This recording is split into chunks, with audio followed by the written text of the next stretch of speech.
दोस्तों, यह कहानी प्राचीन भारत के समय की है। आज के समय में हमारा देश तो आजाद हो चुका है। हम स्वतंत्र हैं, कहीं भी और जा सकते हैं, लेकिन हमारा मन स्वतंत्र नहीं है। वह हमेशा गुलाम बना रहता है। हम शारीरिक रूप से तो स्वतंत्र हैं, लेकिन मानसिक रूप से हम गुलाम होते जा रहे हैं। मानसिक पीड़ा से हम ज्यादा परेशान रहते हैं। तो आज की यह सच्ची घटना आपके दिमाग की गुलामी को अवश्य दूर कर देगी। आपके दिमाग में हो रही उथल पुथल को शांत कर देगी। आपका शांत मन शांत हो जाएगा। दोस्तों, एक बार की बात है, निचले हिमालय की पहाड़ियों में बसे एक छोटे से गांव में निर्मल नाम का एक जवान युवक रहता था। निर्मल अपने गुस्सैल स्वभाव और शांत मन के लिए पूरे गांव में प्रसिद्ध था। वह बहुत ही गुस्से वाला युवक था। उसका मन एक जगह पर कभी टिकता ही नहीं था। उसका मन हर समय विचारों से भरा रहता था। विचारों के इस तूफान ने उसके मन को पूरी तरह से अशांत कर रखा था। शांति तो जैसे उसके जीवन से गायब ही हो गई थी। वह हर समय अपने विचारों में खोया रहता था और एक तनावपूर्ण जीवन जी रहा था। अपने अशांत मन और गुस्सैल स्वभाव की वजह से उसके घर वाले और गांव के लोगों से भी उसके संबंध अच्छे नहीं थे, जिस वजह से वह खुद को और भी ज्यादा अकेला व अपमानित महसूस करता था। ऐसी अवस्था में वह और भी ज्यादा मानसिक तनाव की स्थिति में रहने लग जाता था। ऐसे ही एक दिन निर्मल मन गिराए हुए गांव से बाहर बगीचे की तरफ जा रहा था। उसका किसी से बात करने का मन भी नहीं हो रहा था, क्योंकि वह अपनी जिंदगी से और शांत मन से बहुत ही ज्यादा परेशान था। उसे कुछ भी समझ में नहीं आ रहा था कि अब उसे क्या करना चाहिए। गांव से बाहर बगीचे में वह हर बार की तरह अपने दोस्तों से मिलकर अपनी बातें उन्हें बताया करता था। आज वह उसी बगीचे में गया तो उसके दोस्तों ने पूछा कि निर्मल, आज तुम बहुत ज्यादा ही निराश हो, इतना परेशान हो। क्यों नहीं तुम उस पहाड़ी के पीछे एक आश्रम है, उसमें एक बौद्ध महात्मा रहते हैं, वह बहुत ही ज्ञानी हैं। क्यों नहीं तुम उनके पास जाते हो, वह तुम्हारी सारी समस्याएं दूर कर देंगे। अपने दोस्त की बात मानकर निर्मल उन बौद्ध महात्मा से मिलने अगले दिन सुबह के समय ही अपने घर से निकल पड़ा। जब वह सुबह वहां पर पहुंचा तो उसने उन बौद्ध महात्मा को देखा कि वह सुबह के समय आश्रम में लगे पौधे को पानी दे रहे थे। चारों तरफ चिड़ियों की चहचहाहट से आश्रम का वातावरण सुबह के समय बिल्कुल खिल उठा था। पौधे को पानी देने के बाद वह महात्मा एक पेड़ के नीचे ध्यान की अवस्था में बैठ गए। बौद्ध भिक्षु के चेहरे से एक शांति झलक रही थी। इस असीम शांति ने निर्मल को बौद्ध भिक्षु की ओर आकर्षित कर लिया। जब निर्मल बौद्ध भिक्षु के निकट पहुंचा तो उसने उनके चारों तरफ एक सकारात्मक ऊर्जा का अनुभव किया। निर्मल को यह महसूस हुआ कि इस अद्भुत शांति और सकारात्मक ऊर्जा का स्रोत कहीं न कहीं बौद्ध भिक्षु के भीतर ही है। इसीलिए वहीं बैठकर बौद्ध भिक्षु की आंख खुलने का इंतजार करने लगा। थोड़ी देर बाद जब बौद्ध भिक्षु ने अपनी आंखें खोली तो उन्होंने अपने सामने एक जवान लड़के को बैठा पाया, जो कि काफी तनावग्रस्त और नकारात्मक भावनाओं से भरा हुआ लग रहा था। निर्मल ने बौद्ध भिक्षु की ओर लालसा भरी नजरों से देखा और बड़े आदर भाव से कहा, हे मुनिवर, मेरा मन बहुत ही अशांत हो गया है। मेरे मन के विचार मुझे खाए जा रहे हैं। मैं एक क्षण के लिए भी शांति का अनुभव नहीं कर पा रहा हूं। इस वजह से हर समय मैं बहुत ही गुस्से में रहता हूं। थोड़ी सी बात पर हम गुस्से से उत्तेजित हो जाते हैं। किसी की बात मुझे नहीं लगती।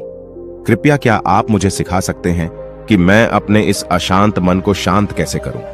गुरुदेव, कोई उपाय बताइए मुझे। बौद्ध भिक्षु ने निर्मल के दर्द को समझते हुए उसकी ओर देखा और कहा, मेरे प्यारे बच्चे, तो तुम भी अपने मन की चाबी किसी दूसरे के हाथ में दे दिए हो और आज तुम भी गुलाम हो गए हो। निर्मल को महात्मा की बात कुछ समझ में नहीं आई। उसने कहा, गुरुवर, यह मन का गुलाम और चाबी क्या है? कृपया मुझे विस्तार से समझाएं। बौद्ध महात्मा ने कहा, निर्मल, मैं तुम्हें एक कहानी सुनाना चाहता हूं। इस कहानी में मानसिक शांति और खुशहाली के सारे रहस्य छुपे हुए हैं। क्या तुम इस कहानी को सुनना चाहोगे? निर्मल ने हां करके अपना सर हिला दिया और पूरी एकाग्रता के साथ कहानी सुनने को तैयार हो गया। उसके अंदर की उत्सुकता अब अपने चरम पर थी। बौद्ध भिक्षु ने कहानी सुनानी शुरू की। बहुत समय पहले की बात है। एक नगर में संता सिंह नाम का एक आदमी रहता था। संता बहुत ही महत्वाकांक्षी व्यक्ति था। उसके हर काम में लोगों से ही सुनने मिलती थी। लोग उसकी और उसके काम की खूब तारीफ किया करते थे। अगर उसे किसी काम में असफलता या लोगों से बुराई सुनने को मिलती थी तो वह घर चिंता और तनाव में चला जाता था। वह छोटी छोटी बातों पर बहुत ही परेशान हो जाता था। उसका मानना था कि सफलता और भौतिक संपत्ति उसे मनचाहा सुख देती है। लेकिन संता सिंह जितना ही सफलता और तारीफ के पीछे भागता रहता था, वह उतनी ही गहरी मानसिक तनाव में डूबता जा रहा था। जब उसके काम की कोई तारीफ नहीं करता था तो वह बहुत ही ज्यादा परेशान हो जाता था। एक दिन अचानक ही उसका सामना उस समय की एक बहुत ही प्रसिद्ध बौद्ध भिक्षु से हुआ, जिनका नाम महाकौशल था। महाकौशल अपने हजारों शिष्यों को ध्यान साधना की शिक्षा दिया करते थे और वह खुद भी एक बहुत ही बड़े ध्यानी और आत्मज्ञानी व्यक्ति थे। महाकौशल की अद्भुत एकाग्रता और स्थिर शांत चित्त से प्रभावित होकर संता ने उन्हें अपनी भटकते मन को शांत करने का तरीका जानना चाहा। संता ने कहा, हे महात्मा, मैं हमेशा सफलता के पीछे भागता रहता हूं और लगातार और भी अधिक पाने के लिए प्रयास करता रहता हूं, फिर भी मुझे कोई स्थायी संतोष नहीं मिल पाता। मैं सफल भी हो जाता हूं, लोग मेरी तारीफ भी करते हैं, लेकिन मुझे अंदर से संतुष्टि नहीं मिल पाती है। मेरा मन भटकता रहता है। हे गुरुवर, मुझे इस बेचैनी से और इस शांत मन से छुटकारा पाने के लिए कृपया करके कोई उपाय बताइए। बौद्ध महात्मा ने उसकी तरफ करुणा भरी नजरों से देखा और उत्तर दिया, तुम्हारा मन शांत नदी की तरह है, जो हमेशा बहता और दौड़ता रहता है, कभी भी स्थिर नहीं रह पाता। अपने अशांत मन को शांत करने के लिए तुम्हें अपने विचारों को बिना किसी रुकावट के जाने देने की कला सीखनी पड़ेगी। संत ने कहा, हे महात्मा, लेकिन मैं विचारों को कैसे जाने दे सकता हूं? आखिर मैं भी तो अपनी इच्छाओं और महत्वाकांक्षाओं से जुड़ा हुआ हूं। यह सुन भिक्षु महाकौशल मुस्कुराए और बोले, कल्पना करो कि तुम्हारे हाथ में पानी से भरा हुआ ग्लास है। अब तुम जितनी देर इसे पकड़े रहोगे, यह उतना ही भारी होता चला जाएगा, और अगर तुम काफी लंबे समय तक इसे पकड़कर रखोगे तो तुम्हारे हाथ में दर्द होना शुरू हो जाएगा। लेकिन अगर तुम अपनी पकड़ ढीली करते हो और इसे जाने देते हो तो इसका भार खत्म हो जाएगा। निर्मल अपने गुरु द्वारा सुनाई जा रही कहानी और उनके संदेश को बड़े ही ध्यान के साथ सुन रहा था। वह समझ रहा था कि अपने विचारों और इच्छाओं से चिपके रहना ही उसके अशांत मन का कारण है। यह भी एक कारण है जिसकी वजह से उसका मन अशांत है, क्योंकि निर्मल भी संत की तरह ही विचारों को पकड़कर रखता है। छोटी छोटी बातों पर बार बार विचार करता रहता है, जिससे संता की तरह ही उसका मन भी बेचैन रहता है। गुरु कहानी सुनाने जा रहा था और निर्मल सुनते जा रहा था। गुरु ने कहा, बौद्ध भिक्षु, महाकौशल की बातें उस संता को बड़े ही अच्छे से समझ में आ रही थी। बौद्ध भिक्षु महाकौशल की सलाह को मानते हुए संत अपने विचारों को जाने देने का अभ्यास करना शुरू कर दिया। वह अपने विचारों और भावनाओं को बिना किसी पूर्व निर्णय के जाने देता। संत के मन में बस विचार आते और थोड़ी देर उसके दिमाग में रहते और फिर चले जाते, क्योंकि वह उन विचारों को अपने दिमाग में बैठने नहीं देता था। जब विचारों को दिमाग में बैठने की कोई जगह नहीं मिलेगी तो विचार खुद ब खुद अपने आप चले जाएंगे। महाकौशल भिक्षु ने कहा, इंसान बेवजह अपने विचारों को अपने दिमाग में बैठने की जगह दे देता है। वह जितना ज्यादा किसी बात पर विचार करेगा, उसके दिमाग पर विचार उतना ही गहरा असर डालता चला जाएगा, अर्थात उतना ही जगह बनाता चला जाएगा। क्योंकि इंसान जितना ज्यादा विचार करेगा, विचार उसके दिमाग में उतना ही ज्यादा जगह बना लेगा, और जब विचार जगह बना लेता है तो वह जल्दी दिमाग से निकलता नहीं है। महाकौशल भिक्षुक ने संता से कहा कि जो चीजें घटित हो चुकी हैं, जो घटनाएं घटित हो चुकी, या जो कुछ तुम्हारी जिंदगी में हो चुका है, तुम्हारे साथ चाहे वह कितना भी बुरा क्यों ना हुआ हो, अगर अब आप उन विचारों को अपने दिमाग में बैठने देंगे, उन पर विचार करेंगे, तो आपका दिमाग कभी भी शांत नहीं रहेगा, क्योंकि जो घटनाएं घटित हो चुकी हैं उसे आप बदल नहीं सकते हैं। चाहे मैं कहूं कि जैसे बारिश हो रही है, यह भी एक घटना ही है। अब बारिश हो चुकी है और हम सोचे ना हुई होती तो ज्यादा सही रहता, तो इस बात का कोई मतलब नहीं रह जाता। अब बारिश हो चुकी है, अब तो जो होना था हो गया है। उसी तरह से अगर आपकी भी जिंदगी में कुछ बुरा हो गया हो तो अब वह बुरा तो हो चुका है। अगर आप अब उस बात पर जितना ज्यादा जोर देंगे तो वह आपके दिमाग में उतना ही ज्यादा जगह बनाता चला जाएगा। इसलिए संता, ऐसे समय में अगर आपके दिमाग में बहुत सारे विचार आ रहे हैं, आपके दिमाग को शांत कर दे रहे हैं, तो आप उस पर विचार मत कीजिए। बस उन विचारों को आने दीजिए और उस पर आप ज्यादा सोचिए नहीं। विचार आएंगे और थोड़ी देर बाद चले जाएंगे। जब उन्हें आपके दिमाग में बैठने की जगह नहीं मिलेगी तो खुद ब खुद विचार आपके दिमाग से दूर होते जाएंगे और आप फालतू की बकवास से अपने आप को बचा लेंगे। कई बार कुछ लोग छोटी छोटी बातों पर बहुत ज्यादा ही सोचने लग जाते हैं, फिर वह उतना ही ज्यादा परेशान रहते हैं। महाकौशल भिक्षु ने कहा, संता, अब तुम खुद ही अपने आप को देख लो। तुम यही सोचते हो कि लोग मेरी तारीफ नहीं कर रहे, या जिस दिन तुम्हारे काम की तारीफ हो गई तो उस दिन तुम्हें बहुत ही अच्छा लगता है, लेकिन जिस दिन तुम्हारे काम की तारीफ नहीं हुई तुम्हें बहुत खराब लगता है। अर्थात तुम अपनी जिंदगी की खुशी खुद दूसरे के हाथों में सौंप दिए हो, अपनी खुशी दूसरों के हाथ में सौंप दिए हो। तुम्हें क्या मिल जाएगा अगर कोई तुम्हारी थोड़ी तारीफ भी कर देगा? वह तुम्हें थोड़ी देर के लिए शांति तो जरूर देगा, चंद पलों के लिए, लेकिन उसके बाद तुम फिर अपनी तारीफ पाने के लिए दोबारा से वही काम करने लगोगे।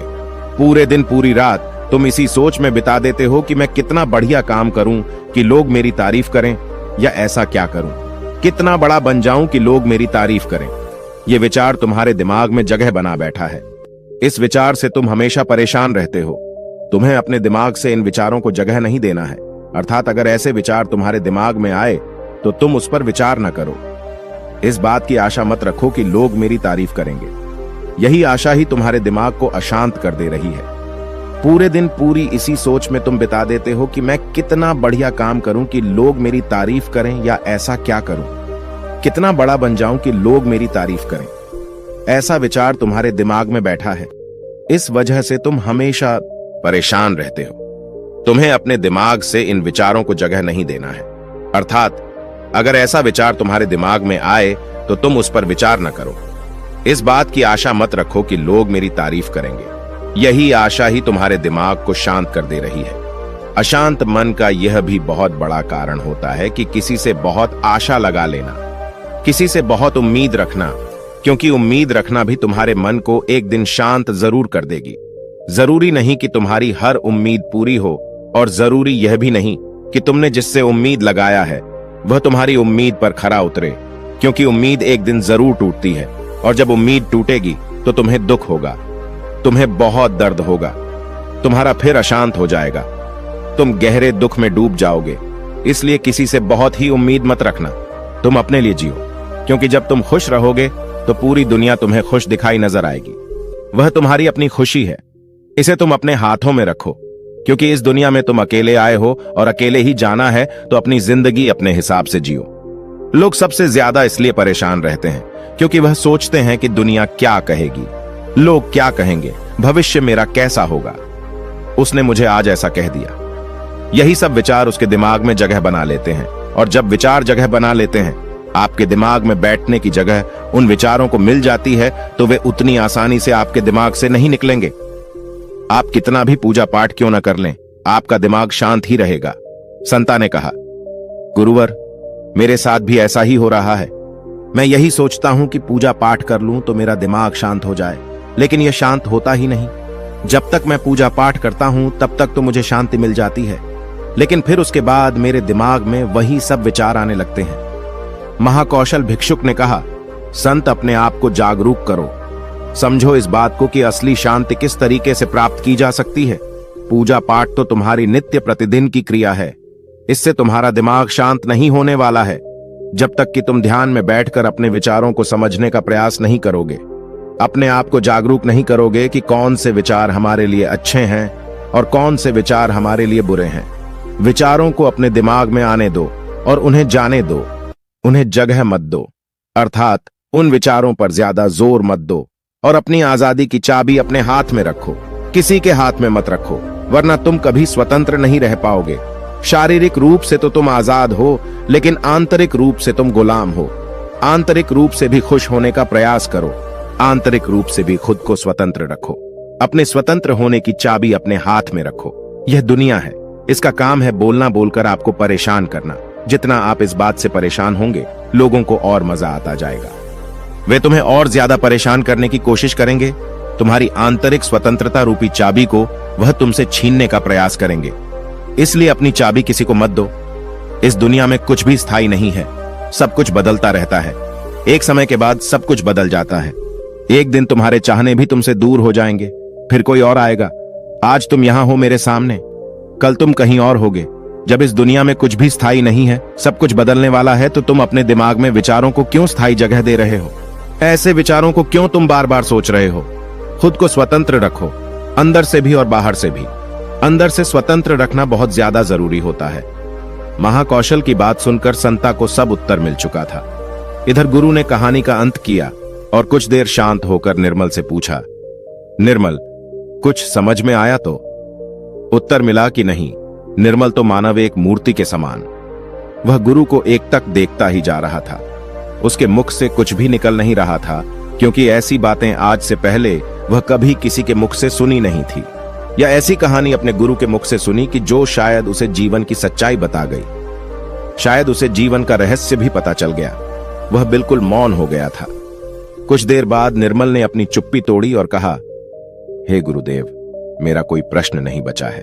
अब आपसे विनम्र निवेदन है कि मैं भी आपके साथ इसमें कुछ दिनों के लिए रहना चाहता हूं। मुझे तो इस दुनिया की काफी सच्चाई पता चल गई और मैं आपके साथ रहकर खुद को भी जानने का प्रयास करूंगा और लोगों को भी इस शब्द के बारे में बताऊंगा, इस रहस्य के बारे में उन्हें भी बताऊंगा।